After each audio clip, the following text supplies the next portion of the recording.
Bonjour, général Hubert Bonneau. Merci d'avoir accepté de répondre à mes questions sur RMC et BFM TV. Vous êtes le directeur général de la Gendarmerie nationale. Et dans une note interne, vous avez adressé à tous vos services le message suivant, je cite: « La possibilité d'un conflit armé et une agression du sanctuaire national doit être sérieusement envisagée. » Je voudrais qu'on prenne le temps ce matin avec vous, général, de comprendre. Qu'est-ce que vous voulez dire ? Bonjour madame, merci de me recevoir. Alors je voudrais d'abord remettre cette phrase dans un contexte. Il s'agit d'une lettre interne, effectivement, adressée au grand commandeur de la gendarmerie. Moi je suis un chef militaire et il me paraît important de pouvoir expliquer, de donner des lignes, ce qu'on appelle des lignes d'opération, à mes grands subordonnés pour être prêts face aux diverses éventualités. Alors ce que j'ai voulu dans cette lettre, c'est d'abord poser aussi un cadre, le contexte dans lequel nous sommes aujourd'hui. Cette phrase n'est finalement qu'une toute petite partie du contexte dans lequel nous sommes. Nous sommes dans une société violente, j'y reviendrai, mais nous sommes aussi dans un contexte international troublé. Nous avons depuis 3 ans une guerre aux portes de l'Europe, en Ukraine, qui produit d'ailleurs déjà des effets sur le territoire national. J'y reviendrai si vous le souhaitez. Mais le contexte international est important dans le cadre d'une préparation d'une force armée comme la gendarmerie, car dans nos missions, nous avons des missions de police au quotidien, police de la sécurité du quotidien, mais la gendarmerie en tant que force armée doit pouvoir se préparer à toutes les éventualités, y compris d'agression sur le territoire national. Qu'est-ce que ça veut dire un conflit armé et qu'est-ce que ça veut dire agression du sanctuaire national ? Alors, un conflit armé, c'est la possibilité pour nos armées d'être engagées dans le cadre d'une guerre, soit à l'extérieur, dans le cadre d'une coalition, mais une éventualité d'une agression armée sur le territoire national n'est pas à exclure. D'ailleurs, ce n'est pas moi qui le dis, ce sont les évaluations, les analyses des armées, de la défense, de nos autorités. Je crois que cette éventualité ne peut pas totalement être exclue. Et ça fait combien de temps que vous vous dites ça ? C'est-à-dire, est-ce que les choses ont évolué ? Est-ce que vous vous dites que cette menace, elle est plus grande aujourd'hui que vous ne l'auriez dit il y a 6 mois, il y a 1 an, il y a 10 ans? En fait, il y a un facteur, si vous voulez. Il y a un facteur de conjonction. Regardez ce qui s'est passé pendant les Jeux Olympiques, même dans la préparation des Jeux Olympiques. Vous avez sur le territoire national et dans nos outre-mer, territoire métropolitain et outre-mer, des actions de déstabilisation régulières. Rappelez-vous les cercueils qui ont été mis sous la Tour Eiffel, par exemple, les agressions sur les lignes TGV. Bon, derrière, il y a des gens qui manifestement veulent déstabiliser. Ennemi interne ou ennemi externe ? Alors c'est ce qu'on appelle des proxys. Vous regardez qui est à l'origine de ces affaires et vous voyez que ce sont des personnels étrangers en liaison avec des puissances étrangères. Ça peut arriver. Et d'ailleurs, permettez-moi de le rajouter, ce qui existe dans le domaine physique existe aussi dans le domaine immatériel, c'est-à-dire dans le numérique. Les actions contre la France, nos entreprises, nos ministères, elles sont tout à fait régulières et fréquentes. Nos hôpitaux, par exemple, sur des cyberattaques. Donc, je veux dire, c'est un contexte de déstabilisation dans lequel nous pouvons être. Vous avez parlé de 2 choses, général Hubert Bonneau. Vous avez parlé effectivement du contexte international troublé, je reprends vos mots, mais vous avez parlé aussi d'une société de plus en plus violente. Là, pour le coup, vous parlez d'une menace endogène, c'est-à-dire d'une menace qui viendrait du territoire français, menée par des Français. Oui, alors permettez-moi juste de rappeler une chose qui me paraît importante. C'est-à-dire que ce qui se passe en dehors du territoire national, y compris la guerre en Ukraine, produit déjà des effets sur le territoire national. L'Ukraine, c'est d'abord une augmentation du coût de la vie, augmentation du prix du carburant. Donc immédiatement, nous avons vu sur le territoire national une multiplication des vols de carburant. On sait que beaucoup de camions, par exemple, se font siphonner leurs dizaines de litres de carburant. Des entreprises de transport, des entreprises agricoles où venaient voler les carburants dans les cuves. C'est aussi, par exemple, une dérégulation sur les composantes électroniques. Donc vous avez des structures organisées, souvent qui viennent de pays de l'Est, et qui pratiquent des razzias par des vols sériels sur le matériel des GPS agricoles, sur des téléphones, sur les matériaux, les cuivres, etc. Ça a déjà des impacts importants dans le cadre du quotidien. Alors, on ne le relie pas forcément à l'Ukraine, mais c'est une réalité. Chaque crise produit des effets.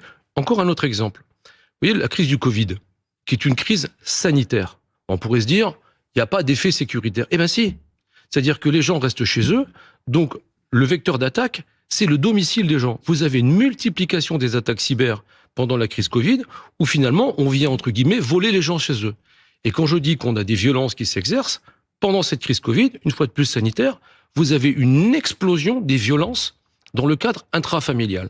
Donc vous voyez, les crises sont liées entre elles, et il faut faire la corrélation entre une crise et ses effets. Et on entend bien, Général Hubert Bonneau, et c'est pourquoi je vous remercie une fois de plus d'avoir accepté de répondre à mes questions. Votre parole, elle est extrêmement rare. Vous êtes aux avant-postes de toutes ces violences, les violences du quotidien, la question du maintien de l'ordre, mais aussi la question du terrorisme et aujourd'hui du trafic de drogue.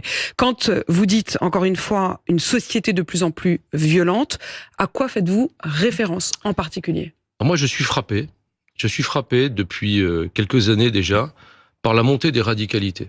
De tout bord. Et je suis frappé aussi par la montée des violences entre les personnes. Alors, c'est le quotidien. Moi, je rends hommage aux gendarmes, aux femmes et aux hommes qui servent en gendarmerie, aussi aux policiers qui sont au quotidien confrontés à ces problèmes. Aujourd'hui, quand vous avez une problématique entre personnes, le premier réflexe, c'est pas de traiter ça entre soi, c'est d'appeler les gendarmes ou les policiers, systématiquement, partout. Et quand je dis que la société est de plus en plus violente, je vais vous donner un chiffre. Alors, c'est pas de la criminalité organisée, c'est ce qui se passe au quotidien. Le tiers de toutes les gardes à vue prises par les gendarmes aujourd'hui concerne les violences intrafamiliales. C'est la réalité. Donc, vous voyez que la bande passante des gendarmes, notamment sur le judiciaire, est déjà prise par un tiers sur les violences intrafamiliales. Qu'il faut traiter, c'est un impératif. Qu'est-ce qui vous reste ensuite quand vous dites monter des violences et monter des radicalités? Je voudrais qu'on prenne un instant pour comprendre ce qu'il y a derrière ce mot. Quand vous dites radicalité, c'est le fait que chacun devient plus radical dans son expression de la violence. On pense notamment à la violence des mineurs, dont régulièrement vous, forces de l'ordre, mais aussi les chiffres judiciaires le démontrent. Est-ce que vous pensez à une radicalité terroriste, voire à une radicalité religieuse? À quoi pensez-vous? Mais c'est tout ce que vous venez de dire. Les radicalités, vous voyez, par exemple, les oppositions. Je vais faire référence à ce que j'ai connu il y a quelque temps quand je commandais la zone Grand Ouest. Vous avez des décisions qui sont prises à un niveau local, par exemple, de la création d'un centre d'accueil pour des demandeurs d'asile. Eh ben, vous avez derrière, quand je parle de montée des radicalités, des oppositions fortes entre de l'ultra-droite et de l'ultra-gauche. Donc il y a aussi une violence politique pour vous. C'est assez inédit. Mais on la retrouve déclinée à tous les niveaux. Regardez ce qui vient de se passer tout à fait récemment, où un enfant perd la vie. Elias. Pour un téléphone. 14 ans. Les deux agresseurs avaient 16 et 17 ans. C'est ça que je veux dire aujourd'hui. C'est que il y a une espèce de libération de la violence, en quelque sorte, auquel nous sommes confrontés. Parce que ça impacte aussi les gendarmes dans leur quotidien. Il faut bien mesurer ça. Peut-être qu'on parlera tout à l'heure. Avez-vous les moyens de lutter? On va y revenir avec la question des moyens de la gendarmerie. Mais quand on fait ce constat des différents scénarios, des différentes menaces, je voudrais préciser pour ceux qui nous écoutent, Général Hubert Bonneau, que vous avez également été à la tête du GIGN au moment des attentats de 2015, que c'est sous votre commandement qu'ont été traqués puis abattus les frères Kouachi, Adam Martin en Joël. Est-ce que, Général, sur le front du terrorisme, vous estimez que la menace aujourd'hui est, comme l'a dit le ministre de l'Intérieur, à son plus haut niveau? Écoutez, il y a des services spécialisés, évidemment, la DGSI notamment, dont c'est le combat du quotidien. Et nous, sur les territoires, évidemment, on participe à cette détection. Je crois effectivement que la menace est là aussi tout à fait réelle. Et il faut se référer là aussi au contexte international. Ce qui se passe aujourd'hui en Afghanistan, ce qui se passe en Syrie, peut être effectivement générateur d'un retour du terrorisme sur le territoire national avec des effets locaux, enfin au Moyen-Orient, déportés chez nous. Ça, c'est une réalité. Je pense qu'il faut en permanence avoir une posture de vigilance renforcée. Une posture de vigilance renforcée, la question aussi d'une éventuelle radicalisation interne de jeunes. On pense à ce qui s'est passé avec Dominique Bernard, on pense à ce qui s'est passé avec Samuel Paty, évidemment. Est-ce que cette menace-là, vous l'observez? Est-ce qu'elle est sous vos radars ou est-ce qu'elle est dans vos radars? Non, elle est dans les radars de toutes les autorités. Sous la direction des préfets, vous avez des groupes d'évaluation de la radicalité qui sont mis en place dans tous les départements, auxquels participent tous les services. Et c'est quelque chose qui est suivi, croyez-moi, au quotidien. On va parler de la drogue dans un instant. Comment vous, aujourd'hui, vous estimez protéger les Français? Est-ce que vous pouvez dire à ceux qui nous écoutent, Général, qu'ils sont bien protégés? Alors je voudrais vous dire que c'est justement le fond de ce courrier. Moi, ce qui m'importe, c'est de fixer, j'y reviens, un cadre pour dire à mes gendarmes comment il faut se préparer. Qu'est-ce qu'il faut qu'on fasse? Alors je crois d'abord que tout n'est pas question de moyens. Il faut effectivement des moyens, mais ce qui est important pour nous, c'est de trouver aussi les modalités d'exécution des missions pour qu'on soit le plus efficace possible. Dans cette lettre, j'ai parlé par exemple de la création d'une unité de police judiciaire nationale. Nous avons aujourd'hui des unités très performantes. On l'a vu il y a 15 jours où nous avons fait 2 tonnes de cocaïne sur le Havre avec la section de recherche de Rouen.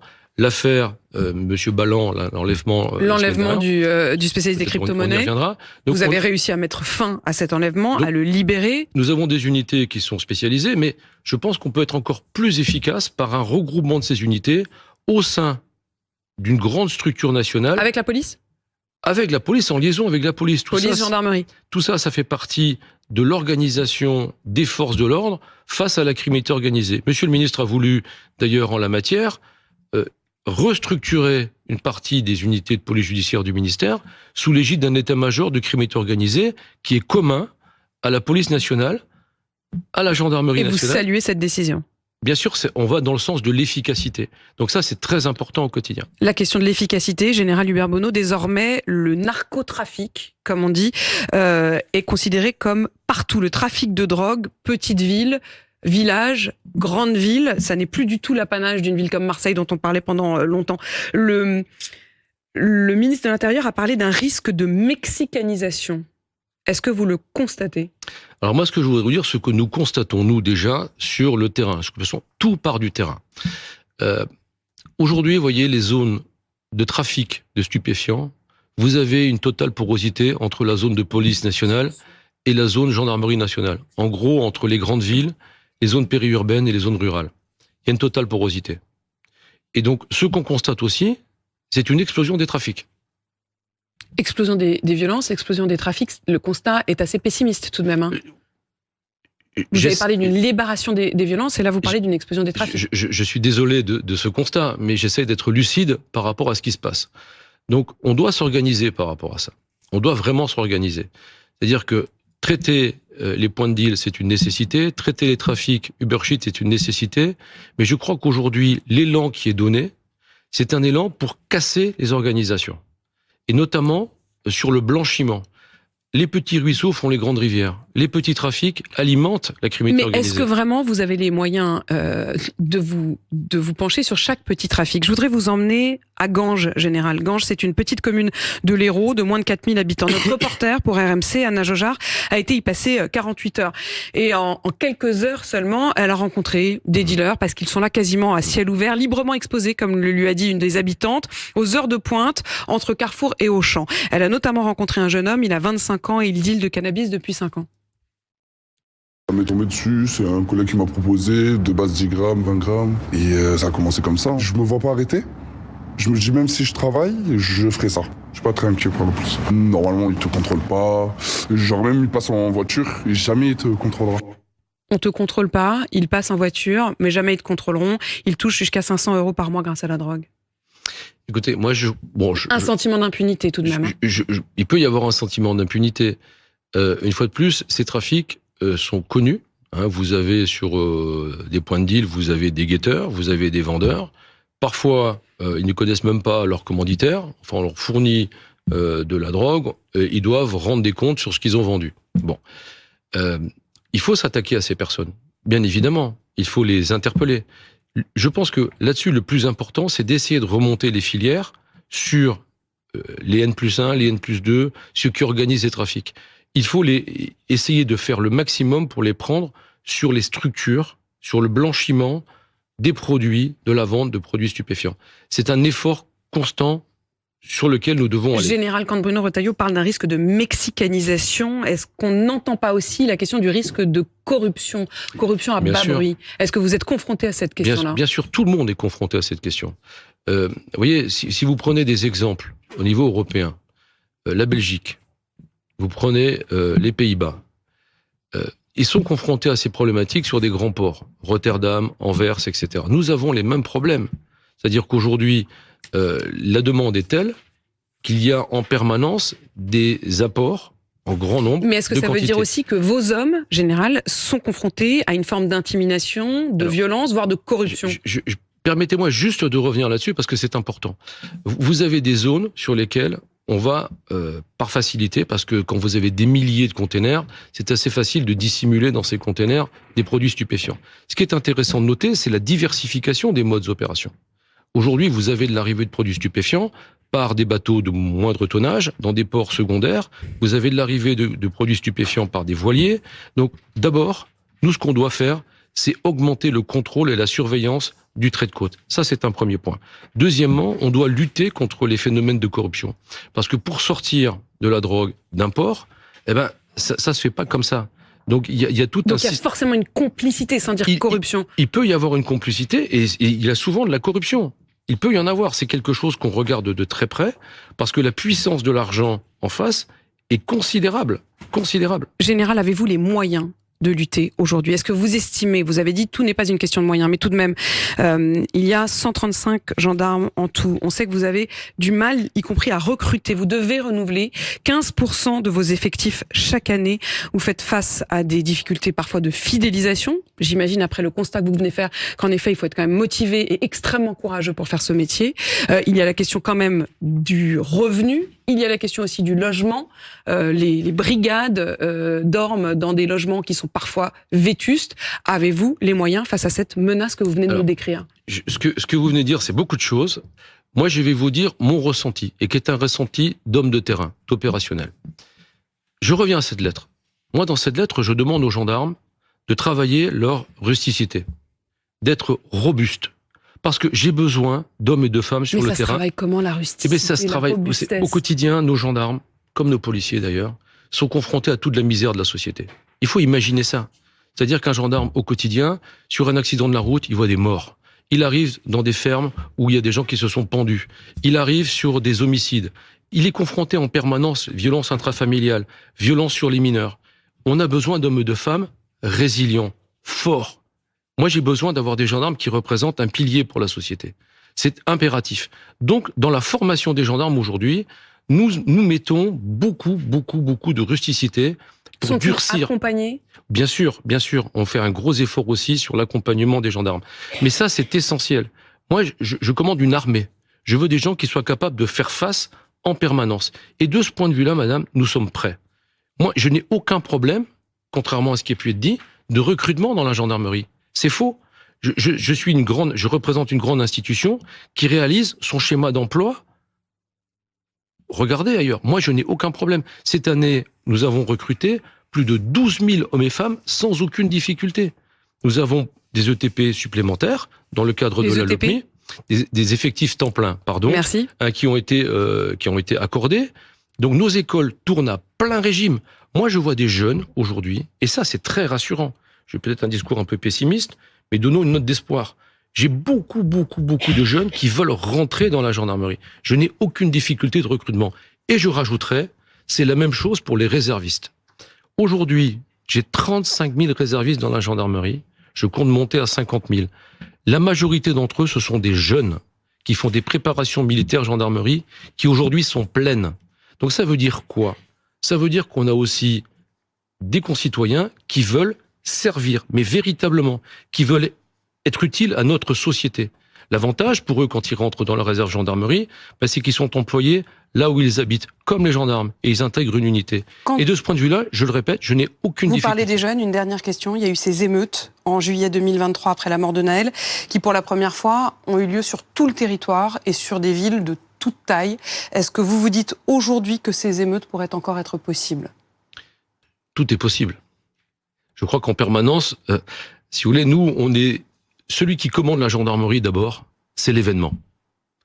Nous, on doit faire face aux événements. On doit être prêt en permanence à y faire face. C'est ça la condition de notre engagement. Alors, ce qui s'est passé en 2023 pourrait se reproduire. Moi, ce que je demande aux hommes et aux femmes qui servent en gendarmerie, à mes militaires, c'est d'être capables immédiatement de monter en puissance, de réagir. C'est ce que nous avons fait à l'époque. Quand vous dites sanctuaire national, juste une dernière question parce que vous n'avez pas expliqué ce mot, sanctuaire national, est-ce qu'on doit entendre éventuellement des lieux de pouvoir, l'Élysée, l'Assemblée? Non, ce que j'appelle le sanctuaire national, c'est le territoire métropolitain de nos Outre-mer. C'est vraiment ça. C'est-à-dire que ce serait gravissime qu'on ait une attaque organisée sur le territoire national. C'est ça que je veux dire. Mais nous avons, j'insiste, des zones de fragilité, notamment les Outre-mer.